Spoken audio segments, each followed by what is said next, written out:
మీ personal interviews మరియు వ్యాపార ప్రకటనల కొరకు ఈ నెంబర్ని సంప్రదించండి.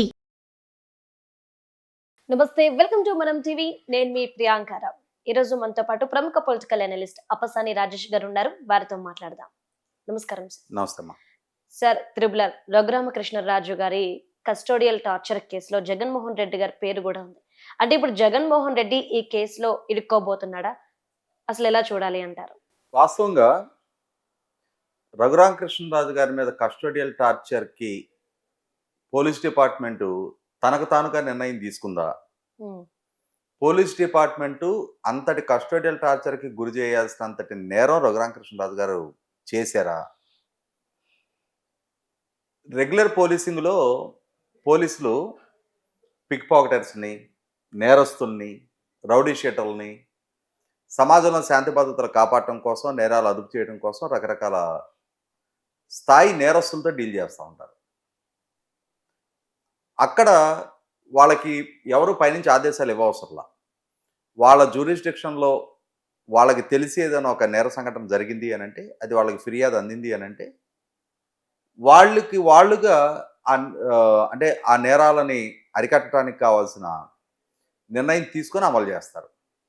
కానీ ఇక్కడ ఒక లోక్సభ సభ్యుడు, ఆ లోక్సభ సభ్యుడిని రాజద్రోహం కేసు నమోదు చేసి అరెస్టు చేసే ప్రాసెస్లో కూడా అన్ని ఉల్లంఘనలకి పాల్పడి ఆయన్ని గుంటూరు వరకు తరలించి ఆ విచారించే సందర్భంలో ఆయన్ని దారుణంగా భౌతికంగా హింసించారు అని అంటే, ఖచ్చితంగా ఇది పోలీసులు వాళ్ళ సొంత డిస్క్రిప్షన్తో తీసుకున్న నిర్ణయం కాదు. 100% ప్రభుత్వ పెద్దలు ఆదేశిస్తేనే అంతటి హై ప్రొఫైల్డ్ పర్సన్ని ఆ విధంగా హ్యాండిల్ చేయగలుగుతారు. అయితే ఇక్కడ ఎటువంటి సంశయం లేదు, సంకోచం లేదు. ఖచ్చితంగా నాటి ముఖ్యమంత్రి జగన్మోహన్ రెడ్డి గారి ఆదేశాలతోటే పోలీసులు ఈ నిర్ణయం తీసుకున్నారు, దాన్ని అమలుపరిచారు. ఆ అమలుపరిచే ప్రాసెస్లో కూడా అంతటి స్థాయి ఉల్లంఘనకు పాల్పడ్డారు అని అంటే, ఖచ్చితంగా 100% ఇది జగన్మోహన్ రెడ్డి గారి నుంచి స్పష్టమైన ఆదేశాలు ఉండటం వల్లే సాధ్యపడింది. కాబట్టి వాళ్ళ ఆ రోజు పాలకుడిగా జగన్మోహన్ రెడ్డి గారు ఉండి అదే పోలీసుల మీద, అదే పోలీస్ డిపార్ట్మెంట్ దగ్గర కంప్లైంట్ చేసినా కూడా దానివల్ల ప్రయోజనం లేదు అని చెప్పని భావించిన రఘురామకృష్ణరాజు గారు వాళ్ళ అధికార అంతానికి వచ్చిన తర్వాత అప్పుడు కేసు నమోదు చేయడం జరిగింది. ఇవాళ అదే పోలీస్ డిపార్ట్మెంటు ఎవరెవరు వారి స్థాయిలో ఏ ఉల్లంఘనకు పాల్పడ్డారు, ఎవరెవరు వారి స్థాయిలో ఏ విధమైన అకృత్యాలకు పాల్పడ్డారు అని చెప్పని విచారించి నిగ్గు తేల్చుకున్న తర్వాత నిన్న సిఐడి ఏఎస్పి విజయపాల్ని అరెస్ట్ చేశారు. ఇవాళ కోర్టు కూడా రిమాండ్కి పంపించడం జరిగింది. వాస్తవంగా ఈ కేసులో విజయపాల్ అక్యూజ్ నెంబర్ 4. ఇతని కన్నా ముందు అక్యూజ్ నెంబర్ 1గా పివి సునీల్ కుమార్ గారు, అక్యూజ్ నెంబర్ 2గా నాటి ఇంటెలిజెన్స్ చీఫ్ పిఎస్ఆర్ ఆంజనేయులు గారు, అక్యూజ్ నెంబర్ 3గా ఘనత వహించిన నాటి chief minister YS Jaganmohan Reddy గారు ఉన్నారు. మరి అక్యూజ్డ్ నెంబర్ 4 పాత్రే నిర్ధారణ అయ్యి మరి ఆయన్నే కోర్టు రిమాండ్కి పంపించినప్పుడు మరి అక్యూజ్ నెంబర్ 1, 2 and 3 ఇవాళ మనకి చట్టంలో చాలా స్పష్టంగా చెప్పేది ఏంటి అంటే, నేరం చేసిన వారితో పాటుగా నేరాన్ని ప్రేరేపించిన వాళ్ళు, ప్రోత్సహించిన వాళ్ళు, కాపాడే ప్రయత్నం చేసిన వాళ్ళు కూడా దోషులే అని చెప్పని మన పీనల్ కోడ్లో చాలా స్పష్టంగా మెన్షన్ చేయబడి ఉంది.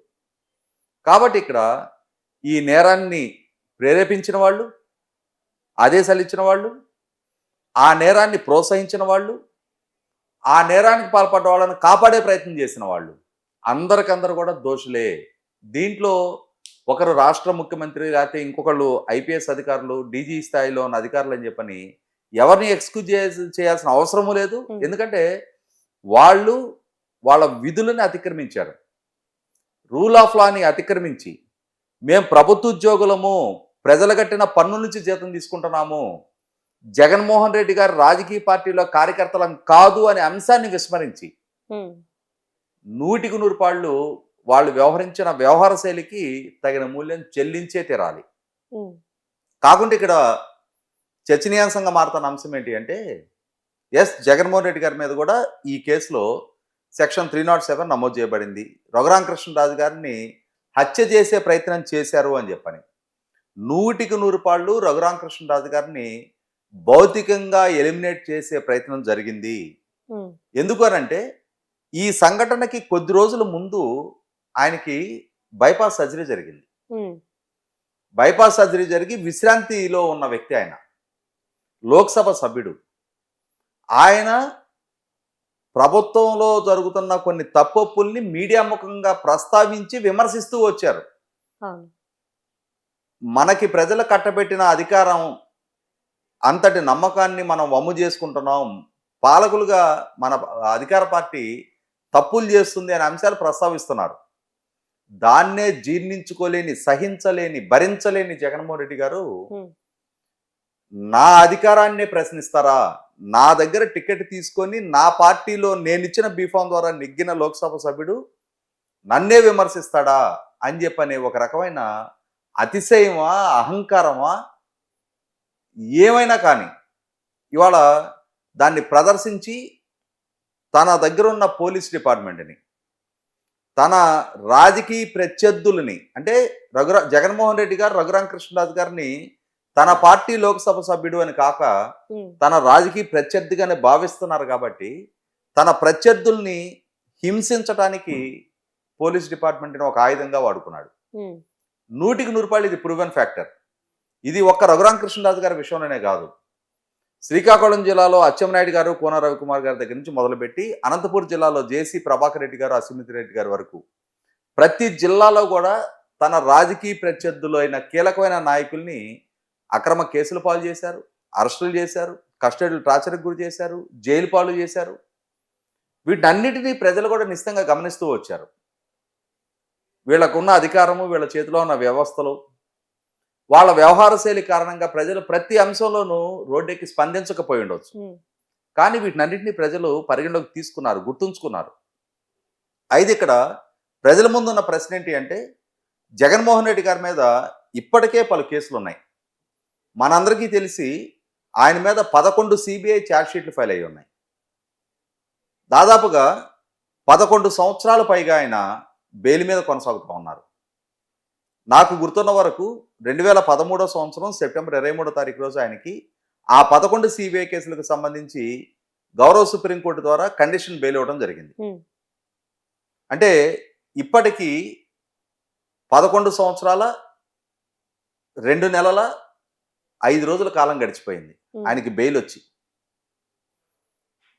ఆయన తన కేసుల విచారణకు కూడా సహకరించట్లా. వ్యక్తిగత హాజరు నుంచి మినహాయింపు పొంది 3500 పైగా సార్లు ఇప్పటికీ కేసులు విచారణ వాయిదాలు తీసుకోవడం జరిగింది. కేసులు ట్రయల్ స్టేజ్కి కూడా రాలా ఇప్పటి వరకు. దీనికి తోడు తన మీద హత్యాయత్నం జరిగింది అని చెప్పని విశాఖపట్నం ఎయిర్పోర్ట్లో జల్పల్లి శ్రీనివాస్ అనే అతని మీద ఈయనే కంప్లైంట్, ఈయనిచ్చిన ఫిర్యాదు ఆధారంగా అతను జైల్లో పెట్టారు. 5 సంవత్సరాల పాటు తానుండే తాడేపల్లి నుంచి విజయవాడలో ఉన్న ఎన్ఐఏ కోర్టుకి వెళ్ళి బాధితుడిగా తన వాంగ్మూలాన్ని ఇవ్వడానికి కూడా సహకరించకుండా 5 సంవత్సరాల పాటు అతనికి బెయిల్ కూడా దక్కని పరిస్థితుల్లో జైలు పాలు చేస్తే చివరికి గౌరవ హైకోర్టు అతనికి బెయిల్ ఇవ్వడం జరిగింది. అంటే న్యాయస్థానాలకి, కేసులకి, విచారణకి సహకరించని ఒక ధిక్కార ధోరణి జగన్మోహన్ రెడ్డి గారు ప్రదర్శిస్తూ ఉన్నారు. రీసెంట్ గా చూసాం, ప్రజాప్రతినిధుల కోర్టులో ఆయన మీద ఒక పరువు నష్టం కేసు దాఖలై ఉంది. ఆ కేసు విచారణకి సహకరించని నేపథ్యంలో రీసెంట్ గా సెప్టెంబర్ నెలలో ఆయన తన కుమార్తె పుట్టినరోజు వేడుకల్లో పాల్గొనాలి అని చెప్పని పాస్పోర్ట్ కోసం ప్రజాప్రతినిధుల కోర్టు నుంచి ఎన్ఓసి కోసం అప్లై చేస్తే మొట్టమొదట మీరు కోర్టుకు వచ్చి కోర్టు విచారణకు సహకరిస్తాము అని చెప్పని అఫిడవిట్ ఇచ్చి 20,000 రూపాయల పూచీకత్తు సమర్పిస్తే మిమ్మల్ని పరిగణలో తీసుకుంటాము అని చెప్పని కోర్టు ఆదేశాలు ఇస్తే పాస్పోర్ట్ అయినా వద్దనుకున్నారు తప్ప కోర్టుకు మాత్రం హాజరు కాల. అంటే ఇన్ని కేసులు ఆల్రెడీ ఆయన మీద ఉన్నాయి. వీటి విచారణే కనీసం అడుగు ముందుకు పడని పరిస్థితి మన కళ్ళ ముందు కనిపిస్తూ ఉంది. ఇటువంటి స్థితిలో జగన్మోహన్ రెడ్డి గారి లాంటి వ్యవస్థలని గౌరవించని నాయకుడి మీద నమోదై ఉన్న ఈ రఘురామకృష్ణరాజు గారి కేసు విషయంలో కూడా ఆయన ఎంతవరకు సహకరిస్తాడు, ఆయన్ని కట్టడి చేసే దిశగా పోలీస్ డిపార్ట్మెంట్ కూడా ఎంత చురుగ్గా వ్యవహరిస్తుంది అనేది నేను ఇందాకే చెప్పిన $1 మిలియన్ ప్రశ్న వాళ్ళ ప్రజల ముందు ఉంది. ఓకే. 100కి 100 విజయపాల్ని అరెస్ట్ చేశారు. పిఎస్ఆర్ ఆంజనేయుల్ని, పివి సునీల్ కుమార్ గారు కూడా ఆల్రెడీ ఇప్పుడు ముందస్తు బెయిల్ పిటిషన్ ఫైల్ చేసుకున్నారు. విజయపాల్ గారు కూడా సుప్రీంకోర్టు వరకు ఆయన కూడా ముందస్తు బెయిల్కి ప్రయత్నం చేశారు. కానీ గౌరవ సుప్రీంకోర్టు ఆయన అభ్యర్థన పరిగణలోకి తీసుకున్న నేపథ్యంలో ఆయనగా విచారణకి హాజరయ్యి తీరాల్సిన పరిస్థితుల్లో ఆయన అరెస్ట్ చేయడం జరిగింది. మరి ఇప్పుడు రేపటి రోజున ఒకళ్ళ న్యాయస్థానం నుంచి పివి సునీల్ కుమార్ గారికి, పిఎస్ఆర్ ఆంజనేయులు గారికి కూడా ఉపశమనం దక్కని పరిస్థితిలో వాళ్ళను కూడా అదుపులోకి తీసుకోవచ్చు. కానీ అంతిమంగా జగన్మోహన్ రెడ్డి గారిని కూడా వీళ్ళతో సమానంగా అదుపులోకి తీసుకొని విచారిస్తారా, విచారించరా?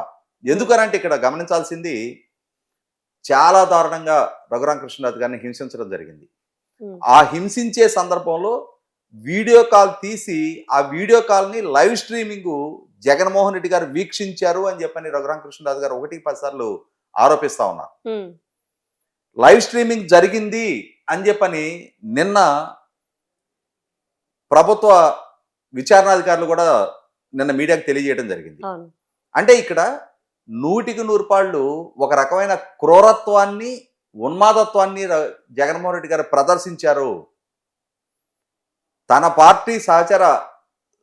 పార్టీ సహచరుణ్ణి, ప్రజాప్రతినిధిని, దేశ ఉన్నత చట్టసభకి ఎన్నికై ఉన్న లోక్సభ సభ్యుడిని తన ప్రభుత్వంలో ఉన్న పోలీస్ డిపార్ట్మెంట్ ద్వారా హింసిస్తూ తాను వీక్షించి ఆనందించాడు అని అంటే ఖచ్చితంగా అది ఉన్మాదత్వానికి పరాకాష్ట. ఇటువంటి స్థితిలో జగన్మోహన్ రెడ్డి గారిని చట్టపరంగా ఎక్స్క్యూజ్ చేయాల్సిన నెస్టీ లేదు. మిగిలిన కో ఎక్యూజ్డ్ లాగానే ఆయన్ని కూడా సమన్ చేయాలి, విచారించాలి.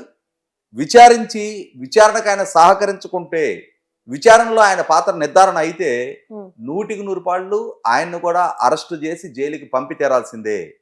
ఇక్కడ చట్టం ముందు అందరూ సమానమే అని చెప్పని రుజువు చేయాల్సిన బాధ్యత ఉంది. వాళ్ళకున్న హోదాలు, వాళ్ళకున్న పరపతి, వాళ్ళ చేతిలో ఉన్న డబ్బు, వాళ్ళకి ఉన్న వందిమాగతుల సాకుగా కొంతమంది విషయంలో ఒక రకంగా, ఇంకొందరి విషయంలో ఇంకొక రకంగా వ్యవహరిస్తే అది వ్యవస్థలకే సిగ్గుచేటైన వ్యవహారం. కాబట్టి ఇక్కడ ప్రజల తరపున జగన్మోహన్ రెడ్డి గారిని కూడా విచారణకి పిలవాల్సిందే అన్న డిమాండ్ ఉంది. మరి పోలీస్ డిపార్ట్మెంటు ఎంత క్రియాశీలకంగా వ్యవహరిస్తుంది అనేది మనం వేచి చూద్దాం. Okay, right. Thank you so much sir.